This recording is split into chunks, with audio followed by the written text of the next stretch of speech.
Muy bien, doctores, bienvenidos, muy buenas noches, bienvenidos al curso de Fisiología Renal de Vamos por la Resi 2026. Yo soy la doctora Escobar, así que vamos a dar inicio a la clase del día de hoy.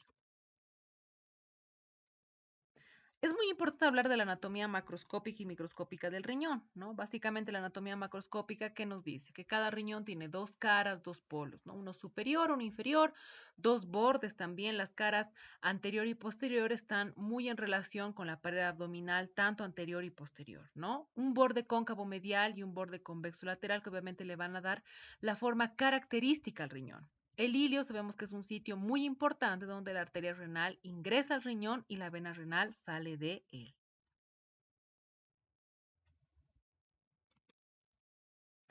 Dentro de la anatomía microscópica, el tejido renal sabemos que está envuelto dentro de capas protectoras, ¿no? La más importante, obviamente, la cápsula renal, que se caracteriza por ser fibrosa, ¿no? La cápsula adiposa, que separa los riñones de los músculos, en realidad, de la pared abdominal posterior, y la fascia renal, que envuelve tanto al riñón como la glándula suprarrenal y la grasa periférica. Dentro de la anatomía microscópica, pues obviamente está la corteza renal, ¿no? Que va a estar compuesta y va a alojar a lo que son los glomérulos, la cápsula de Bowman, que está estrechamente relacionado con los túbulos contorneados que van a estar en relación con la absorción, reabsorción de distintos iones, ¿no? Y por supuesto con la nefrona. La médula renal está compuesta por los túbulos contorneados y los vasos rectos, que los vamos a ver un poco más adelante. La médula desemboca en una estructura llamada cáliz menor, que a su vez va a estar en continuidad con los cálices mayores, que por supuesto se van a unir a la pelvis renal y le van a dar la forma característica al uréter para que pueda desembocar en la vejiga. La pelvis renal, como les decía, si bien te continúa con el uréter, pues es muy importante mencionar que va cambiando también de epitelio, va cambiando obviamente de estructura para dar lugar a todo lo que es el sistema urinario. La nefrona, la unidad principal y funcional del riñón, ¿no? El nefrono, también llamada nefrona, es la unidad estructural y funcional básica del riñón. Su principal función es básicamente filtrar los desechos de la sangre para regular el agua y las sustancias solubles. Este va a estar compuesto por diferentes túbulos, como podemos ver en la imagen, los túbulos contornados proximales, distales, a su vez estarán asociados, por supuesto, con la cápsula de Bowman, que estará alojando el glomérulo. Entonces va a ir resolviendo lo que es necesario, excretando el resto como la orina. Entonces, lo que les iba mencionando es que está compuesto obviamente por un agrupamiento de vasos capilares llamada glomérulo, una estructura tubular donde el líquido filtrado se va a convertir en orina. Hablemos ahora sí del glomérulo como tal. Es la unidad principal de filtración del riñón, ¿no? Ahí vemos en la imagen, obviamente, que va a estar estrechamente relacionada con la arteriola aferente y con la arteriola eferente, ¿no? Y van a desembocar prácticamente en el túbulo contorneado proximal.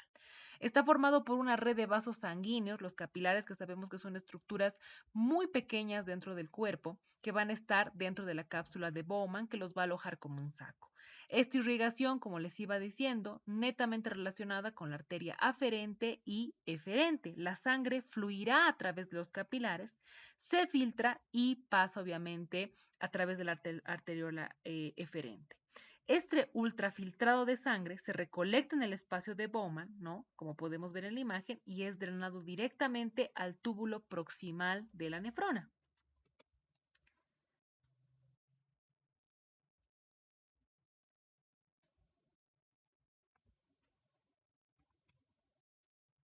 Aquí tenemos el sistema tubular, ¿no? El sistema tubular es una estructura donde el líquido filtrado básicamente se convierte en orina.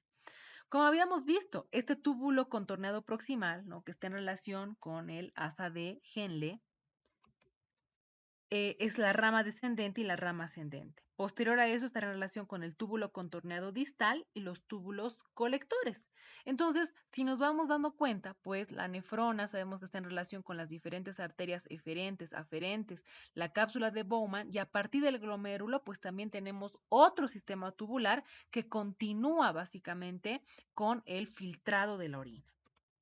Aquí tenemos las funciones del riñón, por ejemplo, ¿no?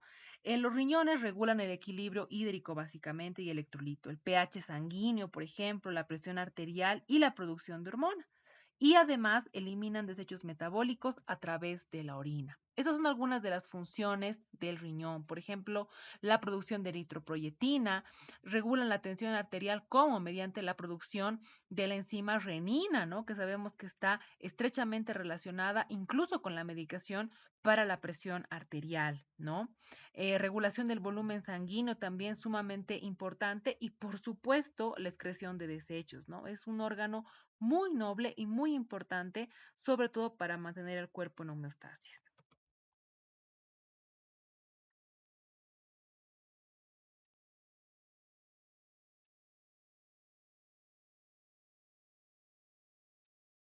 Aquí tenemos un poco de la función hormonal del riñón. Sabemos que está en relación con el calcitrol, ¿no? La forma activa en realidad de la vitamina D, que permite la fijación del calcio en los huesos. También produce eritropoyetina, que estimula la producción de glóbulos rojos en la médula ósea, ¿no? Así de sencillo, tiene esta función hormonal el riñón. Vemos aquí ya la formación de la orina, ¿no? El volumen y la composición. Cada 22 minutos aproximadamente, la totalidad del plasma sanguíneo se filtra en los glomérulos. Entonces, ¿esto qué quiere decir? Que los riñones filtran aproximadamente 180 litros de plasma al día, produciendo alrededor de 1.5 litros de orina en 24 horas. Prácticamente compuesta en un 95% por agua y un 5% de sustancias de desecho en realidad. Entonces, básicamente, después de todo el metabolismo celular, ¿no? Que por el cual hemos visto, finalmente forma la orina, ¿no? La filtra y se puede excretar. Aquí vemos también, muy importante nuevamente, el tema de la filtración, de la formación de orina. ¿No? La formación de orina implica tres procesos. Uno, la filtración glomerular, que va a ser el paso de sustancias desde la sangre hacia los glomérulos. Ya hemos visto que el glomérulo es una estructura que está compuesta por diferentes capilares que básicamente tienen esa función. La reabsorción tubular es el retorno de sustancias útiles hacia la sangre. Así como también va a pasar por un ultrafiltrado glomerular, pues obviamente no todas las sustancias son excretadas, ¿no? Habíamos visto incluso que tenía la función del el pH sanguíneo, mantener el pH sanguíneo, por supuesto, el equilibrio hidroelectrolítico que es tan importante en relación con los iones. Por último, tenemos la secreción tubular, ¿no? Que es la eliminación de desecho y excesos son eliminadas básicamente en la orina. Aquí nuevamente hablamos de la filtración glomerular, ¿no? Repasando que es muy importante para la fisiología renal, que como les iba diciendo, pues van a estar en relación con la arteriola aferente, ¿no? Y se va a realizar esta ultrafiltración de sangre. Pasando a la cápsula de Bowman, moléculas menores a 3 nanómetros que pueden pasar fácilmente. Y obviamente este paso facilita por la alta presión hidrostática glomerular, que aproximadamente puede ser de 55 milímetros de mercurio. ¿No? Ahí vemos, por ejemplo, ¿no? Una imagen realmente muy interesante, mucho más ilustrativa, donde podemos ver la cápsula de Bowman, ¿no? La arteriola aferente, la arteriola eferente, y ahí podemos ver incluso la cantidad de capilares que están dentro de la cápsula de Bowman, por supuesto, en relación con las células de los podocitos, ¿no? El endotelio que van a formar parte de todo lo que es la barrera de filtración. Entonces, si ustedes se ponen a pensar, vemos ahí una imagen macroscópica, por dónde se va a realizar la filtración. Entonces, realmente es una estructura que es bastante completa, ¿no? Y nos permite, obviamente, filtrar todo lo que se puede reabsorber en el cuerpo y lo que no. La reabsorción tubular, pues como les iba diciendo, permite que solamente las sustancias importantes pasen, como la glucosa, los aminoácidos, sean reabsorbidos en su totalidad. 90% agua, 70% potasio y 80% bicarbonato van a ser filtrados, ¿no? Entonces, obviamente, todo este tema de la reabsorción tubular es sumamente importante y vital para el cuerpo, para el funcionamiento normal. Y aquí vemos el túbulo contorneado proximal.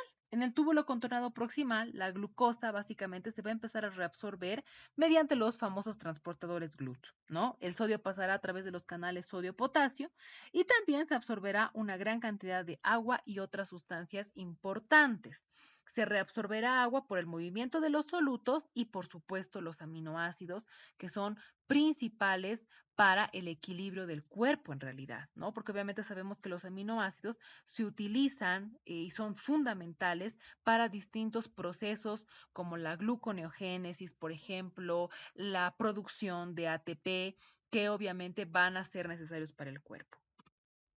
Aquí vemos un poco más del asa de Henle, ¿no? Con sus ramas descendentes, ascendentes, y básicamente lo que crean es un gradiente osmótico. Permite la concentración de orina. La rama descendente es impermeable a los solutos y se reabsorbe un 15% de agua, mientras que la rama ascendente es impermeable al agua, es decir, se absorben los iones, sodio, calcio, cloro y magnesio. Sumamente importante para recordar dentro de la fisiología del asa de Henle, ¿no? Que obviamente está en relación con estos iones. El túbulo contorneado distal, ¿no? Y los túbulos colectores, por supuesto. El túbulo contorneado distal y los túbulos colectores, pues básicamente van a realizar la reabsorción final de agua y de los solutos.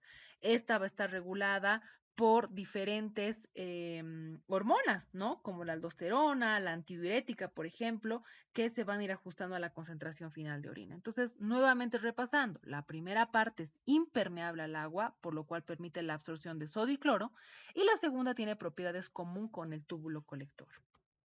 Aquí también vemos que estas células intercalares secretan radicales de hidrógeno o bicarbonato también, y esto va a dar lugar a las células principales que les va a permitir reabsorber sodio, secretan potasio, y la aldosterona, por supuesto, actúa en los canales epiteliales de sodio, haciendo que se reabsorba más. No se olviden, obviamente esto es muy importante la aldosterona en relación a la hipertensión arterial, porque sabemos que si se va a inhibir la angiotensina 2, pues no va a haber una liberación de aldosterona, por lo cual los canales epiteliales de sodio va a hacer que se reabsorba más, ¿no? Si se inhibe, esto obviamente no sucede. Cuando no está inhibida, la aldosterona hace que el sodio obviamente se reabsorba mucho más. La secreción tubular, ¿no? Que también es bastante importante, es un proceso para eliminar sustancias de desecho, ¿no? Básicamente la secreción tubular que se tiene acá va a estar en relación con los metabolitos de los fármacos, desechos nitrogenados, radicales de hidrógeno, ácidos o bases orgánicas. Y finalmente los desechos nitrogenados, ¿no? Que básicamente estos desechos nitrogenados están en relación con ¿qué? Urea, creatinina, amoníaco, ácido úrico. Bien sabemos que cuando estos desechos nitrogenados se quedan en el cuerpo, están asociados netamente a patología. La urea, por ejemplo, es una sustancia que se forma por la descomposición de proteína en el hígado, ¿no? La creatinina, que resulta de procesos de producción y energía de los músculos. El amoníaco, claro que sí, es un producto de desecho por bacterias intestinales que degradan a su vez las proteínas. Y el ácido úrico, ¿no? Producto de descomposición de las purinas, como ser la adenina y guanina, que obviamente lo vemos estrechamente relacionado ¿con qué? Con la patología de la gota, ¿no? Entonces, estos desechos nitrogenados sumamente conocidos, la creatinina sabemos que es uno de los principales y que obviamente nos ayuda a medir la función renal. Aquí nuevamente vemos ya la formación de orina, nuevamente procesos de filtración, reabsorción, secreción y excreción. Es una lámina resumen en realidad de todo lo que hemos venido hablando hasta ahora. Ahí tenemos el glomérulo, viene la cápsula de Bowman, que va a comenzar con una filtración de sangre al lumen, ¿no? Obviamente sabemos que esto va a salir, ¿por qué? Por el túbulo proximal, donde obviamente va a estar en relación con los capilares peritubulares que van a estar en relación con la reabsorción. Posterior a esto se va a empezar a secretar la sangre al lumen y finalmente será la excreción, que básicamente son los desechos que acabamos de ver, lo que no le sirve al riñón, lo que no puede ser reabsorbido, se excreta. Y no menos importante, por supuesto, tenemos que hablar del sistema renina-angiotensina-aldosterona, ¿no? El sistema renina-angiotensina-aldosterona regula mucho el tema de la presión arterial, ¿no? Este sistema consiste en una secuencia de reacciones. Van a estar diseñadas para ayudar a regular la presión arterial, ¿no? Cuando la presión arterial disminuye, los riñones liberan la enzima renina en el torrente sanguíneo, lo que obviamente va a desencadenar una cadena que vamos a ver a continuación.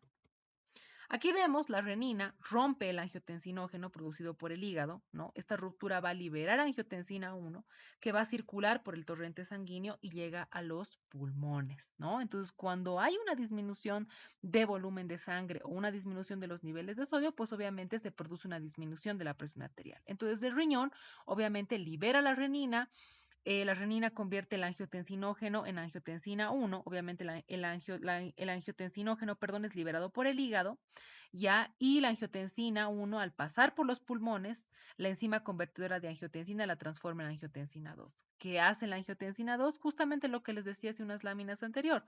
Libera lo que es la aldosterona, ¿no? La angiotensina 2 es un potente vasoconstrictor, regula sodio y produce la liberación de aldosterona en las glándulas suprarrenales, lo cual se va a traducir en retener sodio, agua, lo cual va a incrementar la volemia y por ende la vasoconstricción, lo cual va a elevar la presión arterial.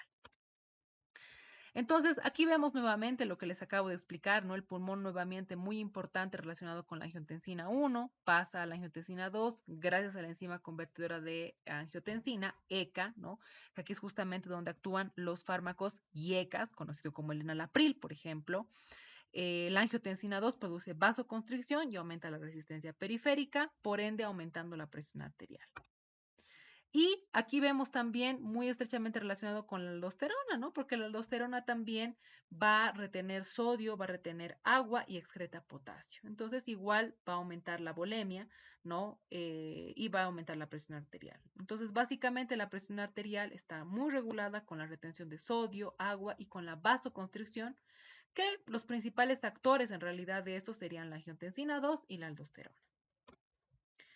Regula el volumen sanguíneo, ¿no? Es muy importante, obviamente, el tema de la regulación del volumen sanguíneo, ¿no? Se logra ajustando la excreción de sodio, básicamente, y agua, ¿no? Hormonas como la aldosterona que hemos visto, la hormona antidiurética, pueden regular incluso esto manteniendo el equilibrio electrolito y hidroelectrolítico.